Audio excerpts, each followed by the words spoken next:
All right, we are talking with Father Joe. He's a Brooklyn boy, a Brooklyn native, a former Olympian, a cyclist, a priest. He is a modern-day Renaissance man. And don't get humble on me now, Father Joe.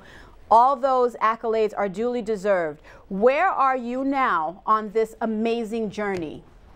So we're in Brunswick, Georgia. We're probably about 25, 30 miles north of the Florida-Georgia line, and I'll be honest with you, it was a tough ride today. We had about a straightaways that were right under the hot Georgia sun. We came over this big bridge into Brunswick, Georgia, and to be quite honest with you, I was huffing and puffing along the way.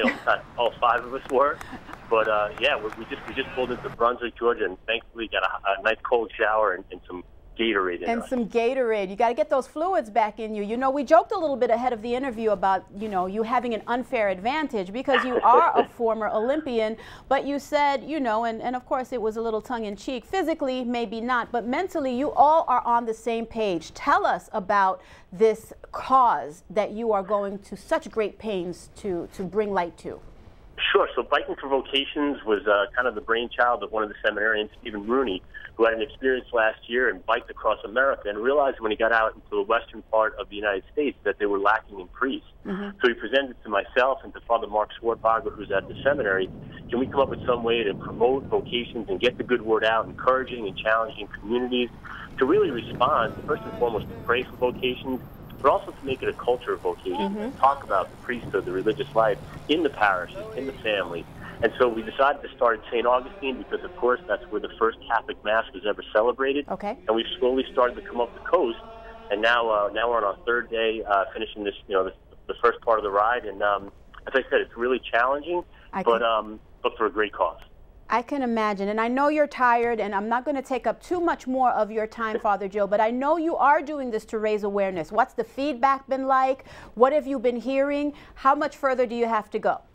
It's been incredible. In fact, one of the things that's so popular nowadays is social media. So we're out there on Biking for Vocations Facebook page, and Twitter, and Instagram. We've got our own website, bikingforvocations.org. And what we're seeing is just people like, hey, can we come out and meet you on the road? Can we come to the parish where you're at? And like nobody that we know, they just have been getting the good word out because, again, social media is it's like the Catholic Church. It's universal. It's all over the world and all over the country. So, I mean, literally, we've been sent off each day with a community after Mass, kind of like waving the American flag and waving the papal flags, like, go guys, you know. And it is, awesome.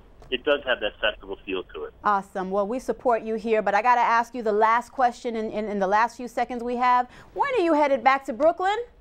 Yeah, so we'll be back up there on the 13th of June. We're probably about 1,200 miles from there. And so we need your prayers. We need you guys to continue to pray for us. And just as I said, it's so important to get the word out, to pray for vocations, support your priests and religious in your local community, and invite others into it. That's what this is about. Okay. Have the conversation with your children and grandchildren and pray for vocation. All right, we've got Facebook, we've got Instagram, we've got you biking. We are praying for vocations. You definitely have our support. Thank you for taking the time out to talk with us. We're going to be back with you next week. Thank you so much, Father Joe. Thank you, Liz, and God bless. God bless you. God bless you all.